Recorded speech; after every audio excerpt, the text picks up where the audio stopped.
Hello, students, and welcome back. Today, we're going to be talking about the Constitution. So as we build each chapter, we're going to be building on a variety of concepts. And as we learned in chapter 1, talking about American democracy and the values of American government, we're going to talk a little bit about where these values originated from, but how they were implemented into the U.S. Constitution and ultimately the structure of U.S. government. So what I'm going to do is I'm going to go ahead and share my screen with you, just a brief PowerPoint to help you follow along today. Okay.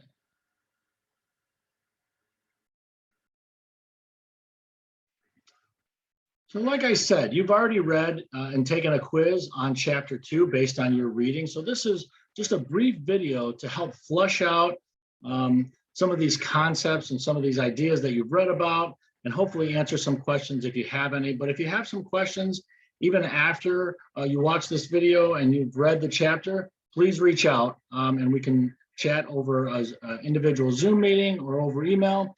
I'd love to be able to clarify any questions that you have. Okay, real quick, a couple of announcements just to help keep us on track. Everyone's been doing a great job of keeping up with their quizzes. The quiz on chapter 3 is due this Tuesday by 11:59 p.m. So same process. You're going ahead, this week, you're going to read chapter 3, then go ahead and answer the questions on that quiz. You can try and take the quiz as many times as you need to get 100%. So my goal is to help encourage you to read the chapter and answer those questions. So keep doing that, doing a great job, and that'll help prepare you for when you watch next week's video as well. Okay, then the next assignment, the Apply Your Knowledge question 1 has been posted to Blackboard. That's due a week from Saturday, so September 11th by 11:59. So you're going to take what you've learned and you're going to apply that knowledge and answer the questions or series of questions that I've laid out. And included in that assignment is a rubric. So it gives you an idea of what I'm looking for, what a more robust answer looks like. We want to ensure that you're thinking through all the questions and answering all the components of the assignment so that you not only have a better understanding of the material, but you score well and you improve your writing and your ability to convey your thoughts and ideas. So go ahead and look at that on Blackboard. If you have any questions about that, please reach out to me as soon as possible. Better not to wait until the end of next week for your questions. So the sooner you can have your questions asked, the better. So here we go. All right, so diving into chapter 2.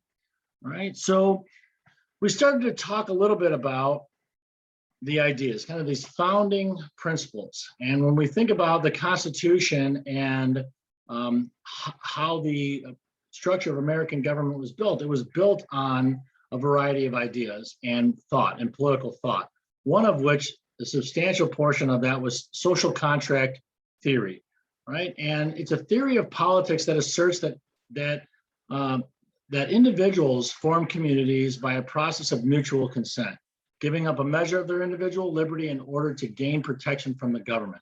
So this idea, at the center of government, at the center of this political thought, is the individual. The individual is making choices.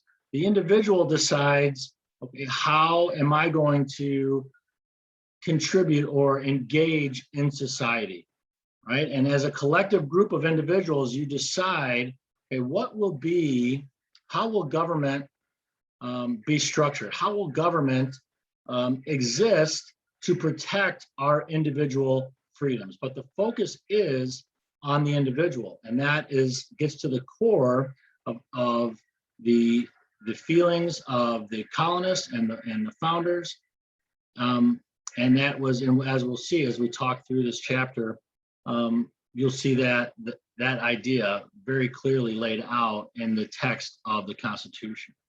All right. So political thought in the American colonies, like I said, one of the very important social contract theorists, John Locke, talked about natural rights. We hear this language, in the Declaration of Independence and the Constitution. You hear about life, liberty, and property, right? The language in the Declaration of Independence was expanded: life, liberty, and the pursuit of happiness, right? More than property, to be able to pursue your dreams, right? Where you live, the kind of your economic and personal pursuits, right? You have the freedom to do that as an individual, right? Your rights were God-given, right? We're beyond that phase of, prior to the Age of Enlightenment, where you had this idea of the divine right of kings, where you had a monarch that could make decisions based on this idea that their decisions were given by God, right? Their power was given to them by God, so they could make those decisions. Know that now, after the Age of Enlightenment, when different thought came about, it was about the individual, and that each individual, right? It's not special. There's not special people, not the elites, not a king. Every individual has God-given rights. Okay, John Locke took basic survival for granted and thought that humans were endowed with reason, right? As individuals, we can reason our way through problems, and we can get together, talk through problems, reason, right? Use our reason and rationally discuss problems and solve problems, right? So these ideas come from, we see a basis of that in documents like the Magna Carta, right? And the English Bill of Rights, right? But this was, right, different than the Magna Carta, where the King John at the time had kind of agreed to these ideas, right? To have kind of some more individual freedom, right? It wasn't taken for granted. It wasn't understood that arrangement with the king and individual citizens would always remain in place. And it wasn't understood that the citizens' rights were God-given, their freedoms were God-given. They were essentially given to them by the king through an agreement in the Magna Carta. So this goes further, saying, look, it goes beyond what a monarch or what elites in the government say we have the freedom to do. Our rights are God-given, so nobody can take them away. Okay? All right. So when we talk about how the Constitution and how the founding of the country comes about, right, we have to talk about the American Revolution, right? How did we get to that place where the Constitution needed to be written? The colonists got to the point where he said, no more, right? We need to form our own country and be able to engage in self-governance, right? So we have to talk about a little bit of history about how the colonists got there, right? So we talk about just kind of a brief overview of the American Revolution, right? So King George tried to impose a variety of taxes and other legislative acts on the colonists, right? And the colonists, being so far away from Britain, had learned over time and gotten used to and enjoyed at least some level of self-governance, right? Because, right, normally you'd have a governing country or a legislative body or executives for a particular government be right there, right, watching what's going on, making policy nearby. That wasn't going on, right? They were in America. The king was in Britain, right? So there was this significant distance. So the colonists got a little taste of what it would be like, or what it was like to govern themselves. Okay, but the king still wanted to ensure that he could maintain control, and he saw that the colonists were getting more independent-minded. So he tried to shut that down with all of these regulation and all of these acts to kind of beat them into submission, right? We're just going to tax them into submission, take away these freedoms so that they know that they're under British rule, right? And we take away their freedom so that they cannot act against, right, against Britain, against the monarchy, right? So, but as we've seen, right, there's this push and pull. The colonists responded with boycotts of British products and protests. And just to say, look, no, this is not right. These are too severe, right? The colonists were able or willing to put up with some regulation, but these taxes and regulations were too severe. And being rational, if we go back, right, we're talking about social contract theory and human beings having reason and being rational. That was what the First Continental Congress was about. It was about representatives from the different colonies saying, look, we're not ready to separate from Britain, right? We're not ready to be independent, right? Because there's some fear associated with all of a sudden being not under the protection of Britain, right? Very powerful at the time, right? So there's some fear there. So they didn't want to necessarily separate, but they wanted to have their grievances redressed, right? They wanted to have the king hear them out and say, look, we don't want to be independent from you, but we need these issues to be resolved, right? You're taxing too much. We're not being represented in Britain, right? We need to have some kind of representation there, right? And ultimately, the king pushed back even harder. And ultimately, the Second Continental Congress came about a little less than a year later, where the colonists realized, right, this is not going to get any better. We can't live the way we want to live. We have to declare our independence. So approximately a year later, the Resolution of Independence was passed, and ultimately 2 days later, the colonists declared their independence from Britain, right? And a Revolutionary War was fought. And as we see, so we have 5 years later, the Revolutionary War comes to an end. A couple of years after that, Britain recognizes the independence of the US, the Treaty of Paris. So you have this, right? So you have this push and pull while the colonies are still under British control. You fight a Revolutionary War, right? And then Britain recognizes your freedom. Now what do? Right? You're a new country, you're young, right? You don't have the protections of Britain anymore, right? But you have these very independent-minded people wanting to form a government to ensure that their new country could thrive, and they could really engage in this new experiment of self-governance, right? So we're going to talk about how that comes about, right? Where do the colonists go from there? Where do the founders go from here? And a lot of time, right, we talk about this chapter, we talk about the Constitution, but right, it's really important that we know that the Constitution wasn't the first founding document, right, that created a structure for American government.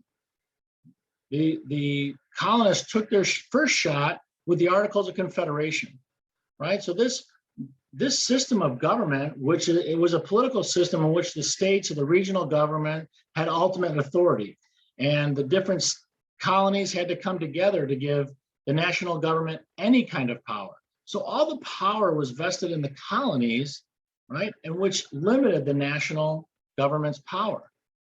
Well, why was that?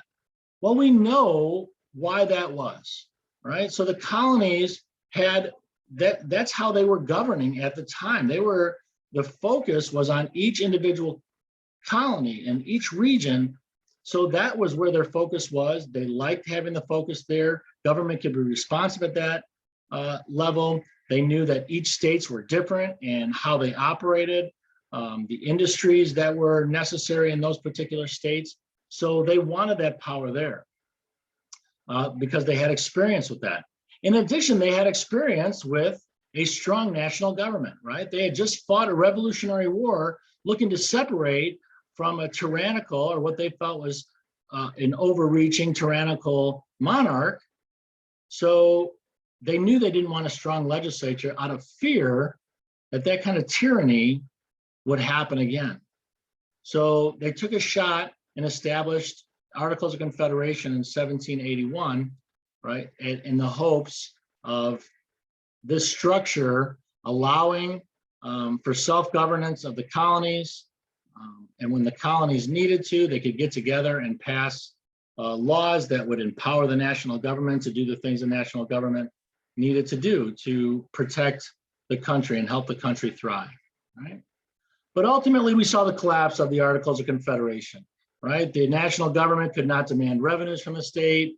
Action of Congress required consent of 9 states. Amendments required unanimous consent of Congress. and confirmation from all state legislatures. So, right, there was a lot of checks, right, high hurdles for the colonies to overcome before laws could be enacted or amendments to the Articles of Confederation could be ratified, right? And this signals, right, this is a clear signal of their fear of a tyrannical national government. So they wanted to protect that, and they thought, well, if there is an issue that the national government needs to address, we'll get together, and if it's serious enough, we can make the adjustments. But it just became too difficult, too high of a hurdle to overcome. And the lack of an ability to raise funds from a militia ultimately is what essentially highlighted these weaknesses, because Shays' Rebellion that you'll read about if you haven't already, and it's just one of others, highlighted the fact that the national government couldn't even put down a rebellion of former Revolutionary War soldiers that went back to farming and their jobs after the war, right? They weren't being paid, right? Because the national government didn't have any money, right? Couldn't raise funds to pay soldiers. The property was being repossessed. So Daniel Shay recruited individuals to rebel. And ultimately, the national government couldn't do anything to put down the rebellion. It ended up having to be put down by a private military force. So, right, so when the national government can't even put down a rebellion within the country, how is the national government going to protect the country from the outside and those that would seek to do exactly what Britain might do in the future? Right? So back to the drawing board. Right now, they've had the good thing is they've had this experience prior to the Revolutionary War. They were gaining experience. They were gaining experience on how to self-govern. They continued to learn through the Articles of Confederation, so they learned even more.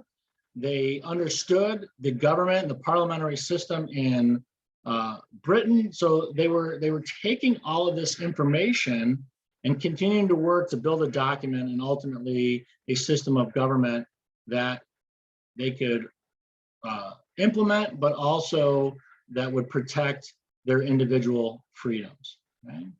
So there's a variety of issues they had to, if they were going to in the Constitution, right? If in the Constitution they were going to give the national government more power, right?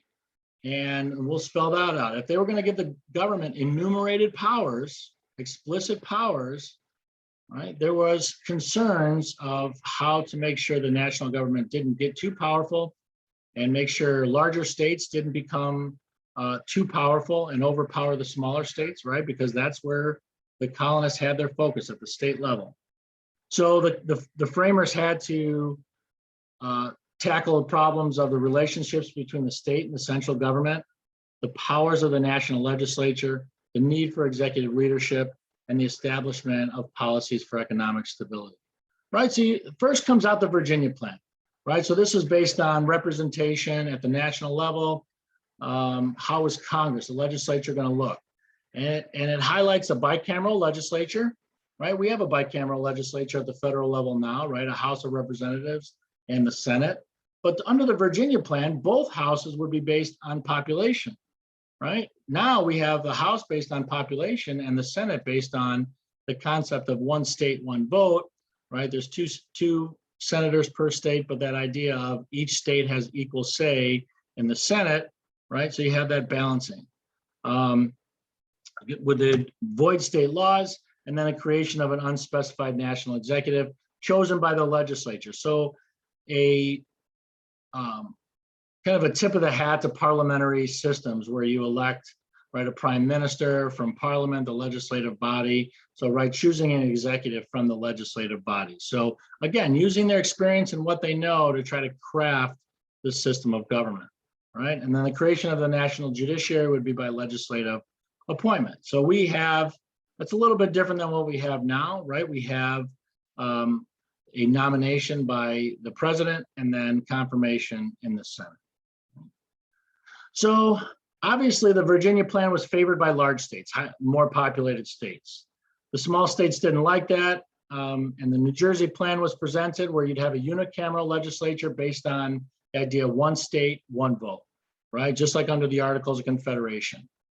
But in this circumstance, the national government would regulate trade and impose tax.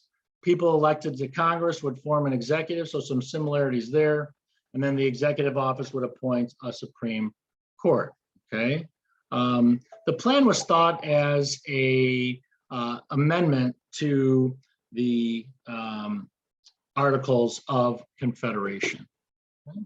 All right, well, that wasn't going to work either, and we ultimately had this great compromise, or Connecticut Compromise, where the House of Representatives was apportioned according to free inhabitants plus 3/5 slaves. In the bicameral Congress, the Senate will have 2 elected members from each legislature, right? So now we have senators elected by popular vote in each state, but senators used to be selected by state legislatures, right? And that was a way in which that was important because that signified the importance of the states, right? That the states in and among themselves would choose the senators within their legislature, who there was more trust in the state legislature at the time. So there was trust in the state legislatures to choose the US senators. And plus you would get kind of 2 different types of representatives, right? The representatives in the House that would be directly elected by the people. They would be very responsive to the people. And the Senate, who would have sort of a buffer between the citizens. So those passions that come up in the citizenry, they would kind of have a buffer so that the House would be responsive to those ignited passions from the masses, and the Senate would have a buffer. So kind of not dilute the interests of the masses, but add a little bit more deliberation, kind of slow the process down and find a balance within Congress. All right, so the 3/5 compromise, right? Are we talking about apportionment in the House? Excuse me for a second. If we're talking about apportionment in the House, right, we have to talk about the 3/5 compromise. All right, so the 3/5 compromise illustrates the power of the southern states at the time, right?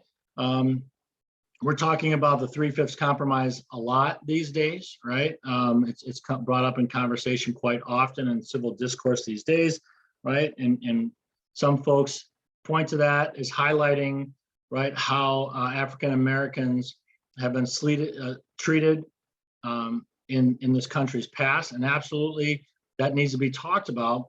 But it's important to understand what the 3/5 compromise was, right? The southern states were very powerful, but the reason that the compromise came about is because there were abolitionists, right? There was a significant group of individuals that thought that slavery needed to be abolished, right? They didn't agree with slavery, it needed to go away.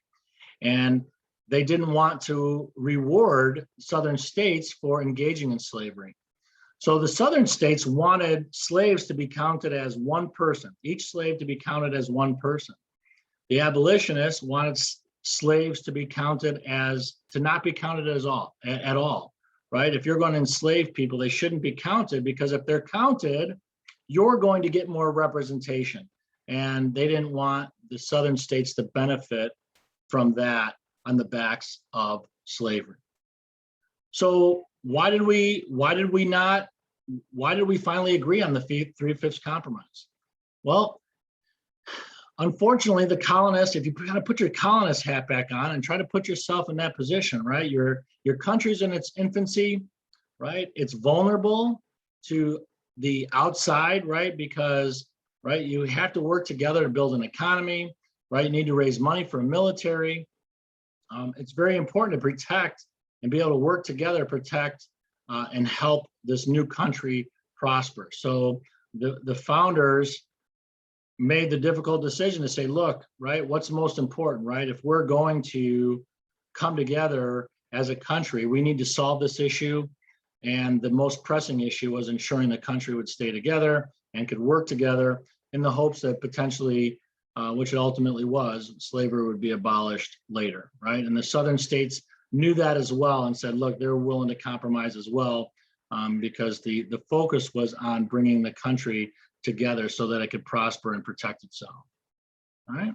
So as they work towards final agreement, right, you ultimately come up with this Madisonian model, right? You're dealing with apportionment in the House and in the Senate, and then you have this system of separation of powers, right? So this was all geared towards implementing ways in which the national government's power could be limited, right? You don't want the national government to become too powerful. So what do? Well, we have the executive, the legislative, and the judicial branches. Let's separate those powers. We'll put some powers in the executive branch, legislative, judicial branch. And then in addition to that, in addition to separating the powers, we'll put checks and balances on each of the branches of government, right? So the legislative branch checks the other two and all the way around, right? So they each can put a check on each other, which was very important, right? That was seen as a it was seen as a promising way to limit the power of the national government, okay?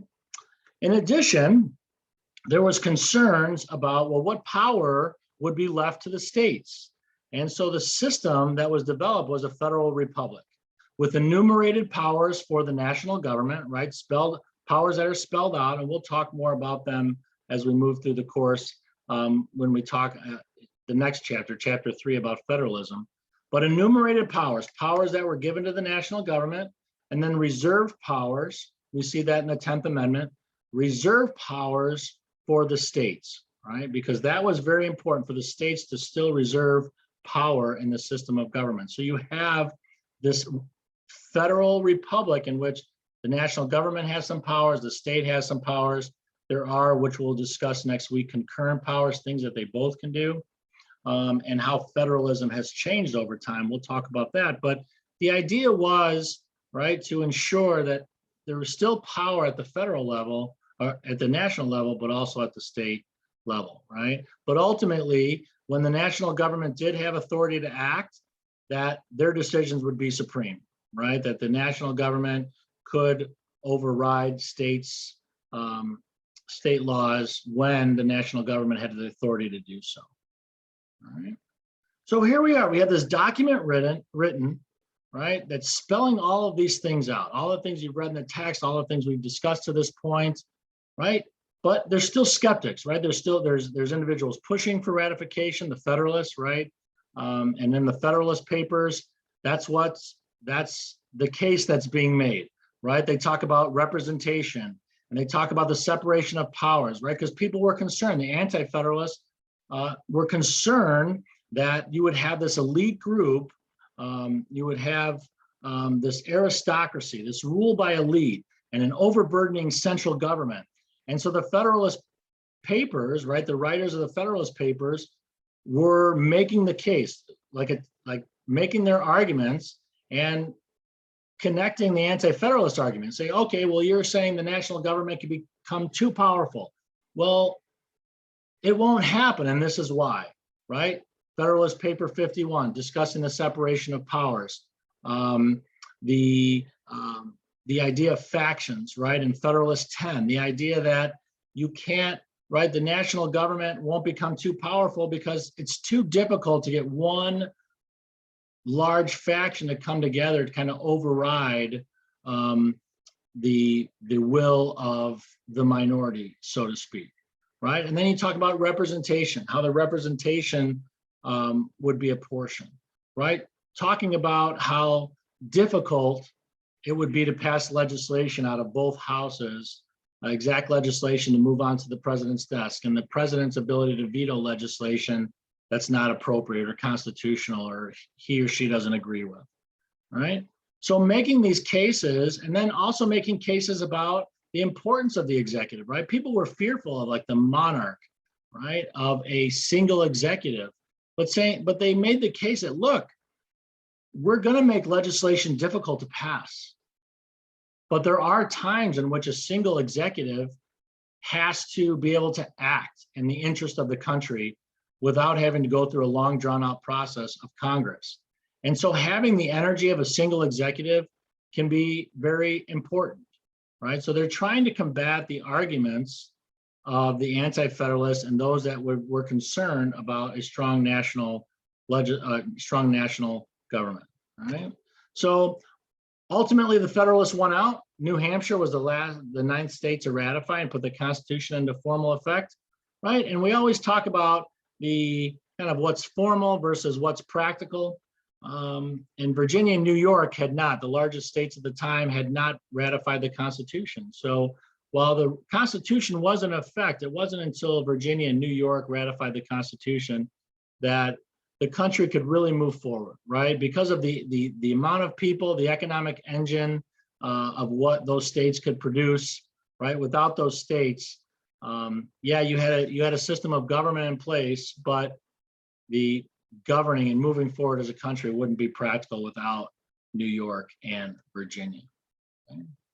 So as we continue this road to ratification, what became important? The Bill of Rights became important, right? The first 10 amendments to the Constitution, right? They're amendments, right? They weren't there when the Constitution was ratified. The Constitution was amended all at once, right? With 10 amendments, right? And these amendments were very important, right? So we talk about the political process today, and the political process has been going on for a long period of time, right? All the way back to our founding and beyond, right? This was part of the political process, right? Saying, look, how do we solve these problems? How do we get you to ratify? And agreements were made that, look, if you ratify the Constitution, what we will do is we will add these Bill of Rights. And that's what individual states and others were concerned about, saying, we want these freedoms that were God-given spelled out in the document. And they're not, right? Nowhere in the Constitution, when it was ratified, did it talk about, right, freedom of speech, right? Didn't have the First Amendment, didn't exist. So they wanted these freedoms spelled out in the document itself. So that was this agreement that was made that after the states ratified, that right on the backs of, right after the ratification, that the Bill of Rights would be enacted, okay? So the Constitution wouldn't have been ratified in some important states without the assurance of these amendments, right? As we're going to talk about in chapters 4 and 5, right, we need to make sure we understand the difference between liberties and rights, okay? We call them the Bill of Rights, but really they're the Bill of Liberties or Bill of Limits.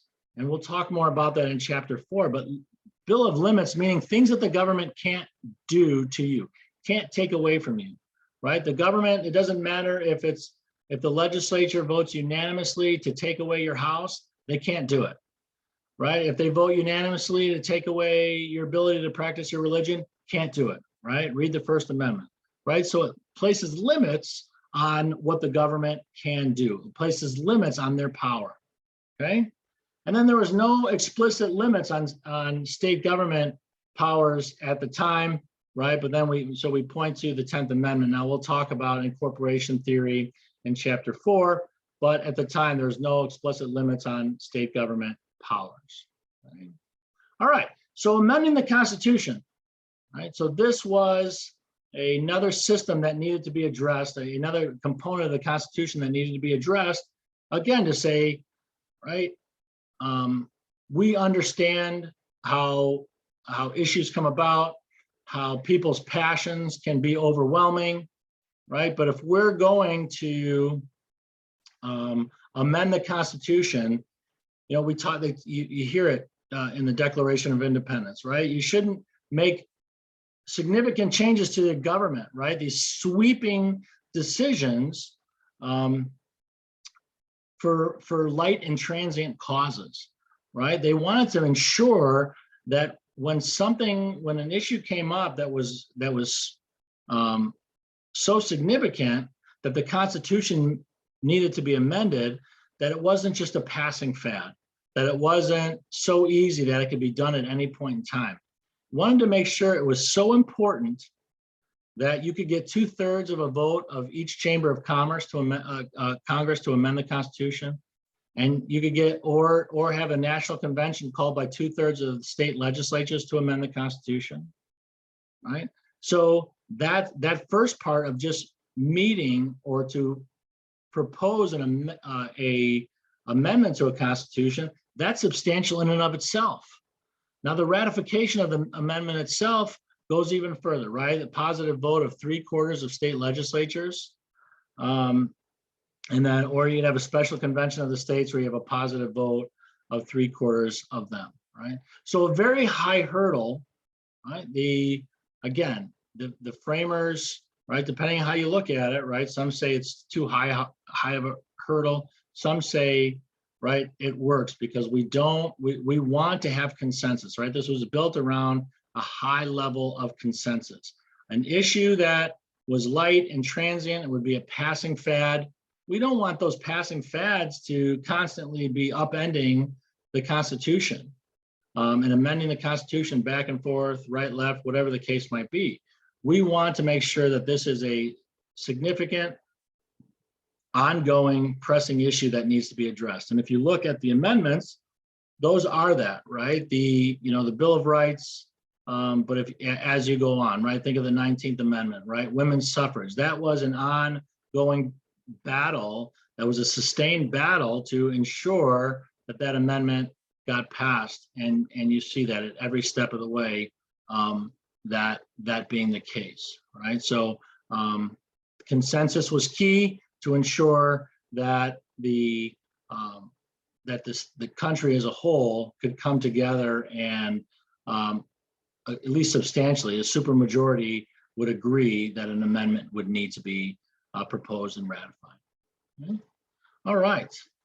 So I'm gonna go ahead and stop. But as you see there, questions, right? What I would do is encourage you, if you have any questions of things we've discussed today, just go back and you can look at the text.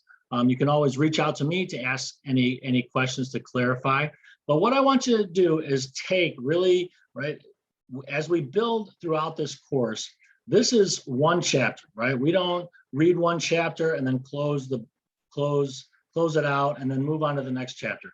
These concepts are going to build. You're going to be hearing these concepts that we talked about in the first chapter and the second chapter. You're going to be hearing about them in the third, fourth, fifth chapters and beyond, because it's important to understand that at the founding of this country, when the Constitution was written and ratified, those values that we see enshrined in the Constitution and the issues that the framers had to overcome and the colonists had to overcome, we're still having those discussions today. So those issues are being addressed when it comes to civil rights. We're having conversations about gun control still, right? Issues that come, go all the way back to the founding. So I don't want you to think that as we close out these chapters, okay, that's it, and we move on, right? We're building on these concepts so that we bring all these concepts forward to present day, and we can apply them to things that are going on today, right? A year ago, 10 years ago, 20 years ago, things that we can relate to. We can find those connections to the drafting and ultimately ratification of the Constitution and the implementation of the U.S., of the structure of government in the United States. So with that, I will let you go. You have a great day. And of course, as always, reach out anytime you have any questions. Take care.